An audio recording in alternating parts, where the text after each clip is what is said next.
Tanghali, kumusta po? Narito po ulit ang update natin para sa lagay ng ating panahon. Ngayong tanghali po ng November 15, 2023 na kung saan sa ngayon po ay malakas na ang hanging amihan na patuloy pa rin na umiiral dito po sa northern part ng Luzon. Samantala ang bagyo na nabuo sa labas ng ating PAR ay humina na nga po at bumalik na sa pagiging low pressure area, pero nagbabanta po yan na mag-landfall dito po sa ating kapuluan ngayong weekend bilang LPA o kaya po ay babalik sa pagiging bagyo. Kaya atin lamang pong babantayan ang development po nito at ito nga po ay pinapakita ng forecast model natin pong ginagamit hanggang po sa susunod na 2 linggo. At sa lagay po ng ating panahon ngayong tanghali ay generally fair weather naman po sa malaking bahagi ng ating bansa.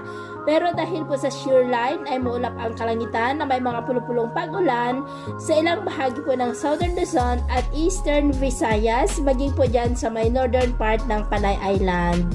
At dahil naman po sa amihan ay maulap po ang kalangitan na may mga pulupulong pag-ulan sa ilang bahagi po ng Cagayan Valley at Cordillera. At dahil naman po sa mga localized thunderstorm ay maulap rin po ang kalangitan na may mga pulupulong pag-ulan dyan naman po sa silangang bahagi ng Mindanao.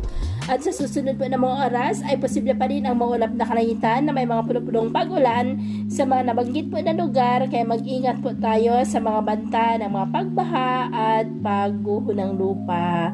At sa atin naman po ang mga baybayin, dahil po sa malakas na bugso ng hanging amihan at saka ng shear line, ay iwasan na po muna natin ang papalaot sa mga seaboard po ng halos buong Luzon at sa seaboard po ng Eastern Visayas, dahil ang mga alon po dyan ay posibleng aabot hanggang po sa 1.5 to 3.5 meters height.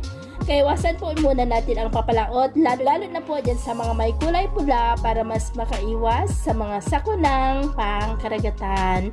So yun po muna ang latest update natin sa araw na ito. At ako po muli si Gems na nagsasabing sa kahit anong pagsubok po na darating sa ating buhay, huwag po tayong mawawalan ng pag-asa. Thank you and God bless!